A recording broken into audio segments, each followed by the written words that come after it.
So this plant right here is a little more common, and a lot of you will know it, and this is peppermint. Peppermint is named because it's a little bit peppery as a mint. The genus of peppermint is Mentha, after one of the nymphs in the Greek classics, right? Mentha, and then the species is Piperita, almost like Pippi's name, right somewhere around here. Piperita means piper-like, meaning it's peppery. So peppermint is named because it's a peppery mint. Spearmint is named because the leaves and flower tops are spear-shaped. So it's just some of the ways that mints are named. So name one thing you could do with, so it's Mentha X Piperita. The X means that it's a hybrid that doesn't usually come true from seed. So when you see its name, often these days people just write Mentha Piperita, but it's actually Mentha X Piperita because it's a hybridization between spearmint, Mentha spicata, and watermint, Mentha arvensis, but now it's fairly stable. Usually when you find it, it's actually not the seeds transplanting themselves, little pieces of plant. These things easily reroot.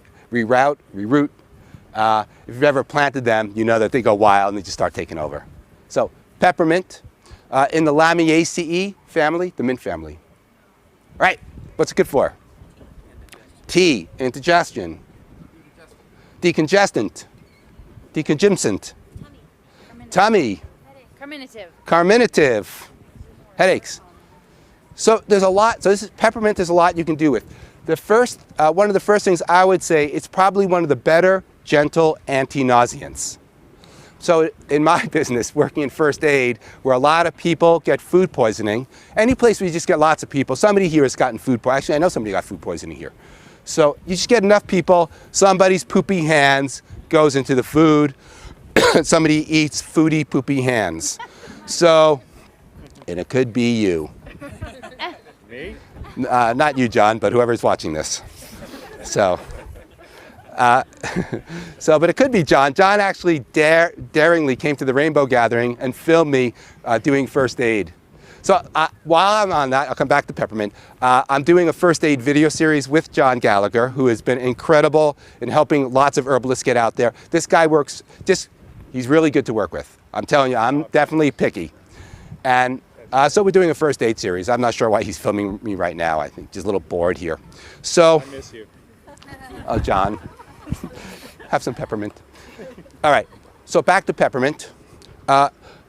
Peppermint is pretty safe. Every once in a while, people are allergic to them and get belly aches from it. So just watch it, you know?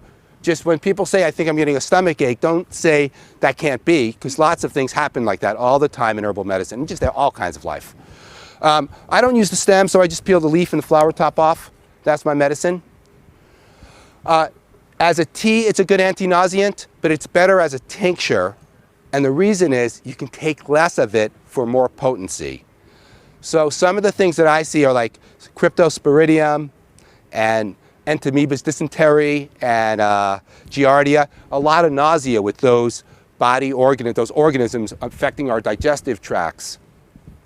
And so what happens when somebody has those endoparasites, those internal parasites? What I mean by internal parasites is I mean specific organisms living in your GI tract, right? Like Shigella.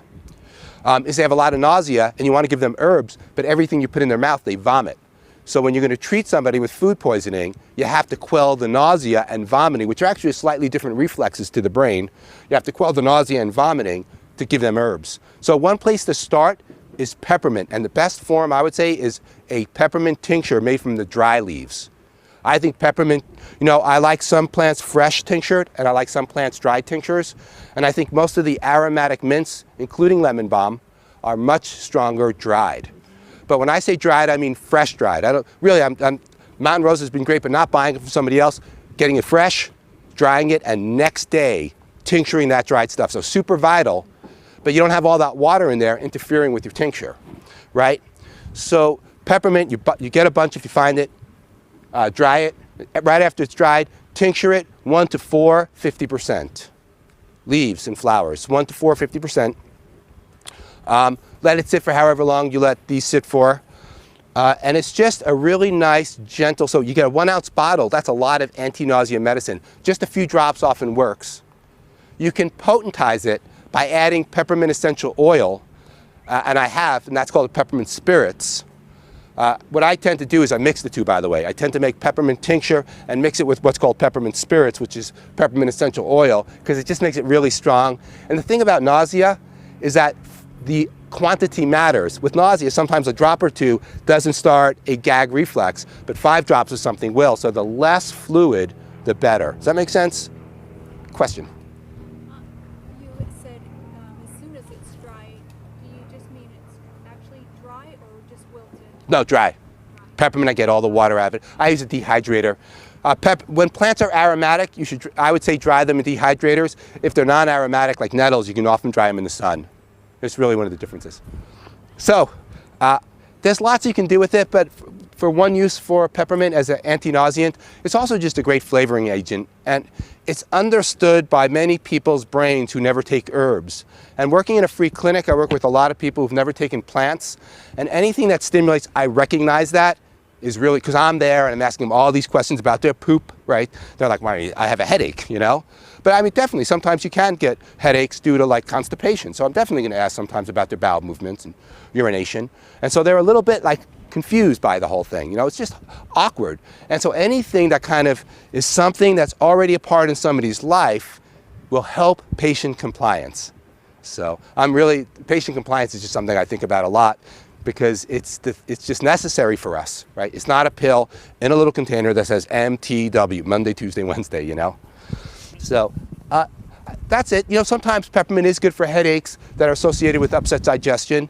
Like if you're gonna give a talk and you have a headache, you know, you're really nervous and you have a headache and like, oh, my stomach hurts too, peppermint can help that, though chamomile's better.